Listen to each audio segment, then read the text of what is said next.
Oui, allô? Oui, je sais, je suis vraiment désolé, mais j'ai perdu le fichier de cette entité. Oui, je sais, j'ai oublié de faire une entité, oui, oui, je m'en excuse. Quoi? L'entité zéro? Bon, bah on va parler de l'entité zéro. C'est quoi l'entité zéro?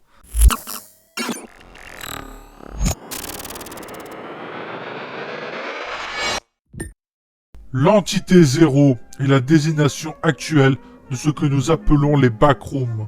D'après ce que nous comprenons, les backrooms sont une série de niveaux, chacun ayant différents niveaux de stabilité quantique, se manifestant par de grandes ou de petites zones qui reflètent la réalité normale à certains égards.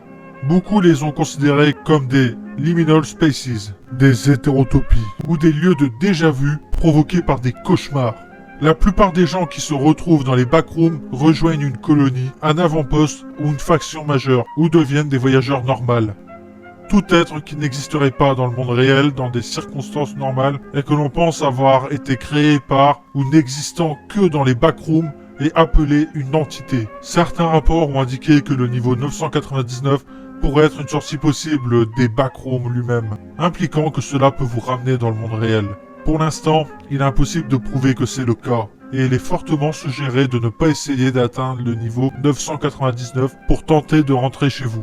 Les backrooms semblent créer des niveaux basés sur l'expérience humaine. Des choses comme la géobiologie naturelle de la Terre, l'architecture et les bâtiments, les entités de type humain, etc. Tout cela sont susceptibles d'être des victimes imitées par les backrooms. La réalité semble être extrêmement instable dans certaines régions. Cela pourrait être interprété comme les humains étant la seule source de vie dans l'univers, ou peut-être indiquant qu'une société intelligente extraterrestre aurait sa propre version des backrooms. La réponse n'est à ce jour pas assez claire. Certains niveaux semblent conscients, ou agissent d'une manière qui défie toute logique. Parfois même ciblent des voyageurs en particulier. Certains niveaux semblent également avoir été créés dans le but de bénéficier à l'humanité. Beaucoup de personnes considèrent les backrooms comme vivantes et conscientes. Bien que chaque niveau individuel des backrooms puisse ou non être fini, il existe probablement une quantité infinie de niveaux. Des tentatives pour cartographier le placement physique de chaque niveau en dehors de la réalité normale ont été faites, mais cela est considéré comme un effort infructueux.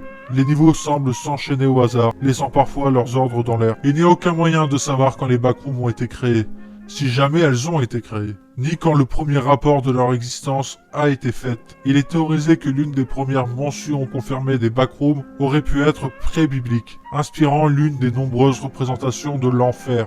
The Lost a des enregistrements d'anciennes références aux backrooms par écrit sous le nom de The New Underworld, mais il refuse de les partager. Si jamais vous faites face à cette entité, nous vous conseillons de rester calme et d'être constamment conscient de son environnement. Maintenez votre santé mentale. Acceptez que vous n'êtes plus chez vous et que vous ne reviendrez probablement jamais. Écoutez le Meg. Ce que vous ne devez pas faire, c'est paniquer ou permettre à votre santé mentale de trop diminuer, de s'approcher des entités hostiles ou entrer dans des niveaux instables. Il est également interdit d'abandonner.